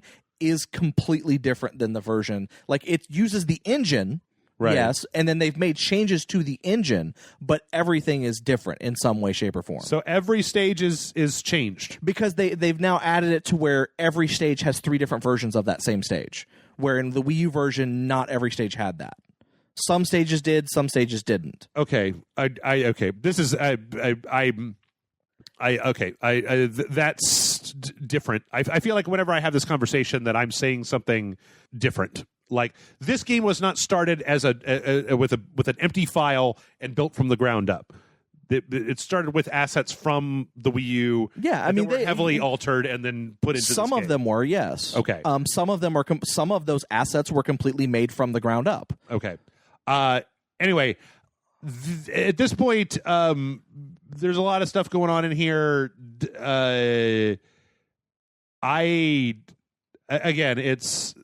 There's so much time spent on saying these things. Yeah. And it for somebody who's casually interested, like, it's so weird because Nintendo generally doesn't do this sort of thing. You're right. Nintendo doesn't do a thing that is specifically targeted to a super granular part of their audience, because I don't know. I haven't seen them do something like this before. Well, and again, the biggest thing is the reason for it is the fact that the Wii U version, competitive, like the esports scene, right, refused to use the Wii U version. So because of the problems that the changes that they had made and they just used the GameCube version of the game. So I guess what I'm saying is that I don't mind that this information is out there, but last year they announced fucking Metroid 4. Like Metroid Prime 4. Well, they showed a title card for it. They showed a title card. I have waited for 1 year to see anything about that game, and instead it was like 25 minutes. Like, this could have been this video could have been its own thing. It could have been shown during Treehouse for an E3 presentation. I feel like this is an excessive amount of granular information to be putting out there, because if you care about Smash Brothers, then yes, this is very much information. But let's say that you care about Splatoon or Metroid or Mario or anything else, that Rabbids game, right? Let's say that you don't care about Smash Brothers. Let's say that you mildly care about Smash Brothers. This is so much information that I just feel is like it's catering to a minority of your audience, in my opinion. I understand that. And I do feel like your argument is leading to, why didn't I get information about Metroid Prime 4? Somehow what they're showing here meant that they didn't show something from Metroid Prime 4, which I don't think that's the case at all. I think when they showed the title card for Metroid Prime 4, that's literally all they had last year, and they didn't have anything. And I think that game is not anywhere near ready to be showing anything from that game, which is why they're not showing it. And they even said as much. Yeah. On the Treehouse thing, that the Yoshi game, Metroid Prime 4, when they announced them last year, Bayonetta 3, for example, when they announced them last year, they were done because the Switch was a very new console, and they wanted to say, hey, these aren't going to be ready anytime soon, but we want to let you know that they're coming. Right. So that you have something to look forward to if you buy our console right now, or if you plan to buy our console in the future. But they're not going to show it now because they're so far away from being even ready to be shown that to show anything would be a disservice to those games. Okay, I can understand that. I still think that if that's the case, and since they didn't have anything else, they put this here. I still okay. I'm just disappointed this year. I understand. Like, this is disappointing to me, and it's not because of the way they started. Like I said, they started with a mech game that I thought was really cool. I'm interested in Fire Emblem. They showed that. Whatever, Fortnite's there. That's whatever. You got a nice montage. And then by the end of this, I couldn't have cared less. Like, it literally dampened every excitement that I had about Nintendo, which sucks because Nintendo has had very good E3s this year. I wish that it had been a trailer, a sizzle reel, if it had ended the show and then gone into a Smash Brothers tournament, and in between you had shown 3DS games, a deeper dive into some of the indie titles that you were looking at, just things that were for people.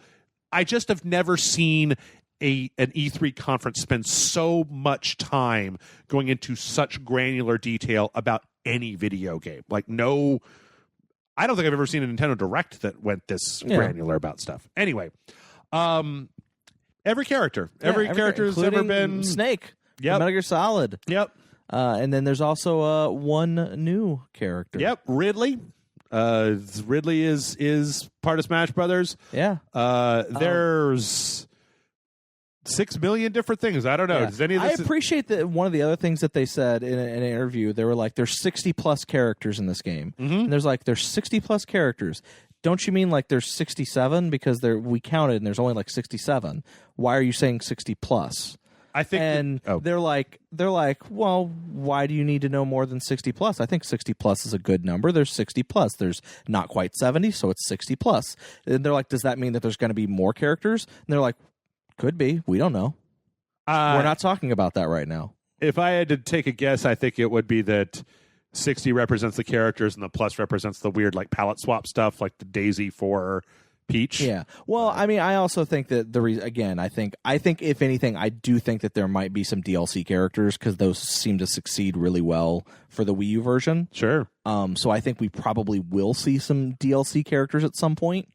But I don't think they'll be like fan voted, like, oh, we're gonna get Goku in this game, kind of thing, like people tried to get the last time around. Right. I honestly feel like we may see some surprise characters. Like I said, I'm still expecting a Rabid or Rayman character at some point. Yeah. But even if they don't do any DLC characters and they don't do announce any other characters before the game actually comes out. Right. If this is it, if the 60 however many characters that we see today are it. Yeah. Then I still think that's a good fucking roster. Yeah. That's awesome.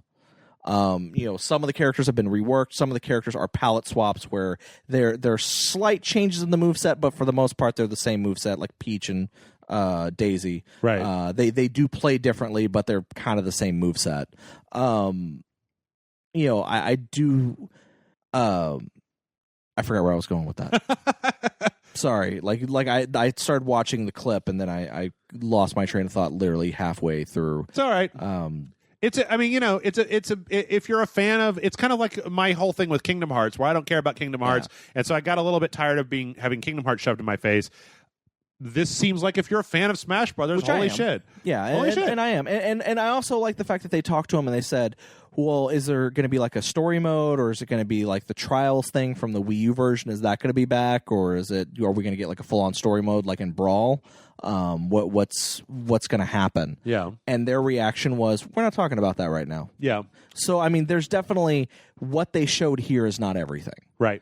And I'm interested in seeing what else comes with this game, if there is going to be a story mode like in Brawl, or if there's going to be, some type of Trials mode like in the Wii U version. Yeah.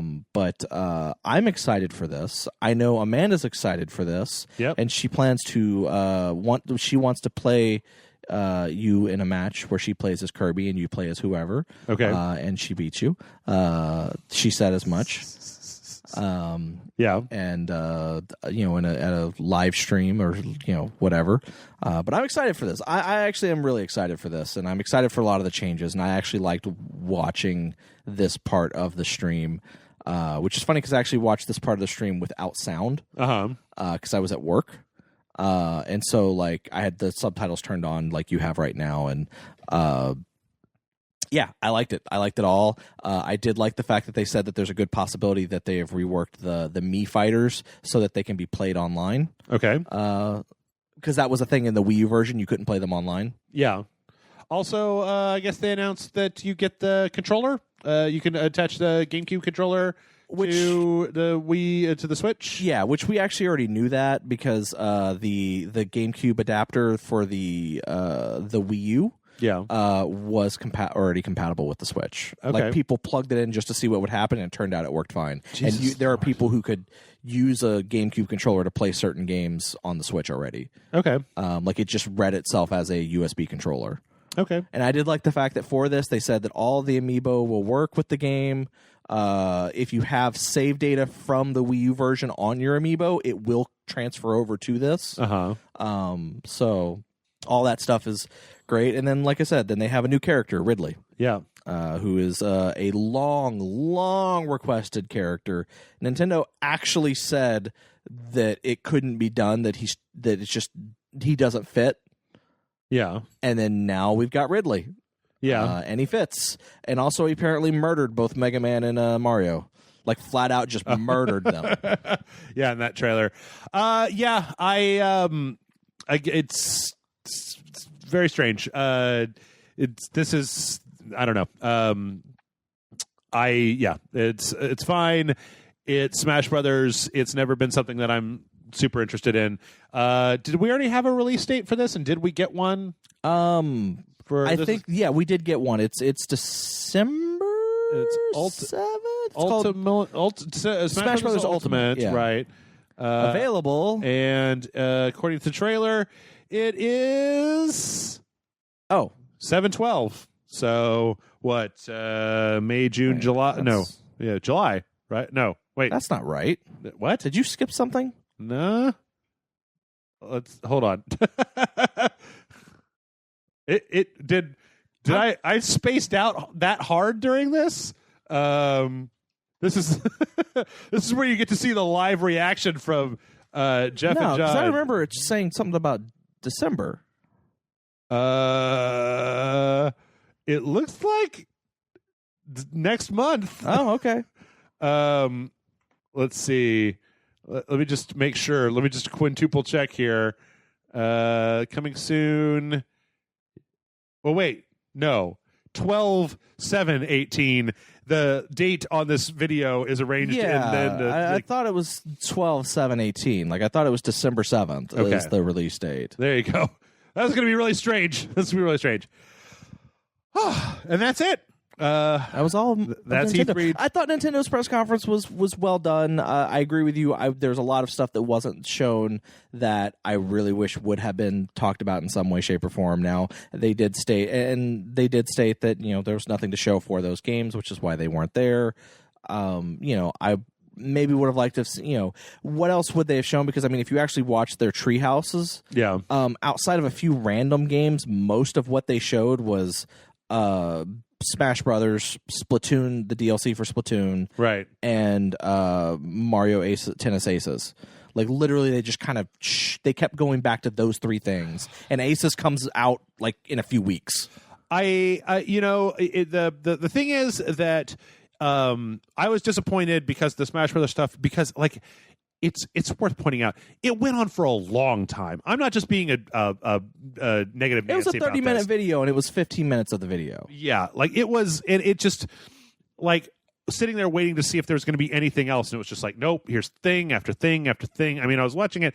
One of the things was literally like, oh, you could see what item the Animal Crossing people have in their inventory easier now, and it's just like, what? Like these aren't upper tier changes; they're so small. So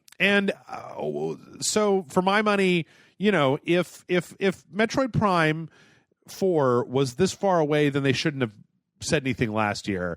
And if I feel like if they didn't have Nintendo has the problem here is not that this was bad. It's that Nintendo has trained me to expect a certain level of thing from them, and usually at E3 they've got a lot of interesting stuff, right? Yeah. Last year at E3 they announced Metroid Prime 4. That was a big announcement. They announced a new Fire, yes. They announced something really big, and the thing is that the things that they announced this year were not gigantic, and then there was no secret showstopper. There was no Cyberpunk 2077 or the big thing at the very end to be like, what? There was no big thing. It was mostly just a lot of information about Smash Brothers. And so that to me was boring. And it was like if Square had spent the last 20 minutes going into minute detail about Kingdom Hearts 3, I would have been bored by that too, because those games are not super interesting to me. Yeah, and I understand that, but I mean, also I think you discount, because I mean, you said why would they show this for something such a small contingent of fans? But the thing is that Smash Brothers tends to be one of the highest selling games on whatever console it gets released on when it gets released. Okay. So I mean, there are a ton of people that I understand you didn't. Yeah. But I'm saying there are a ton of people who that information was. To me, it seems interesting that they've taken Pokemon Go, which was radically successful, and that they're trying to like bring in Pokemon people, and then it's like, I guess here's the thing. I don't think that video was bad. I don't think it shouldn't exist. I don't think it should be erased from the world. No. Whether you put it front and center in your E3 presentation with that level of detail is the thing that's baffling to me. I like that's totally a thing to put out that people can on the internet talk about, and then on your actual stream to have something that's a little bit more general, so people are like, oh, interesting. And check it out. That's where I'm coming from, because I literally couldn't keep my mind from fucking off and looking at other things. And that is E3 2018. I know that there was other things. I know there's other trailers out there and stuff, but I'm going to probably end up talking about those next week because my voice has literally been giving out. John and I have been podcasting for 6 hours now, and then we also podcasted for 2 hours yesterday. This is too much podcasting for any human person. If this was more than once a year, then I feel like we would have murdered each other by now. So... thanks everybody for listening to all of this. I hope that y'all enjoyed all of this. And if you did, maybe do me a favor and share the website or like it or rate it on especially iTunes. With its new and improved look. Yeah, new website that's I think a lot easier. Like, hey, you know what? Here's a cool thing. The website, 0 ads. Not a one ad on the website. I don't know how to put it. Well, actually, I doesn't even have a Twitter feed like the old one. I know how to put ads on that website. I'm not even bothering. It's just like slam bam videos and thank you, ma'am. There's the website. Go to it. Look at the website. Yeah, I really like the new website, and I think if you haven't gone to it, you would too. Yeah. I'm pretty sure if you're listening to this, you've gone to the website. I'm going to add more things to it. I'm currently looking at stuff. It's just that this is E3 and I haven't slept for more than 4 hours a night and I'm fucking tired and I want to just go to sleep. So thanks everybody for listening, but I'm going to sleep now. John, thank you. Here are my keys. I'm going to sleep. You can drive yourself home. I'm going to sleep. I'll see you all next year when I awake from my coma for E3 2019.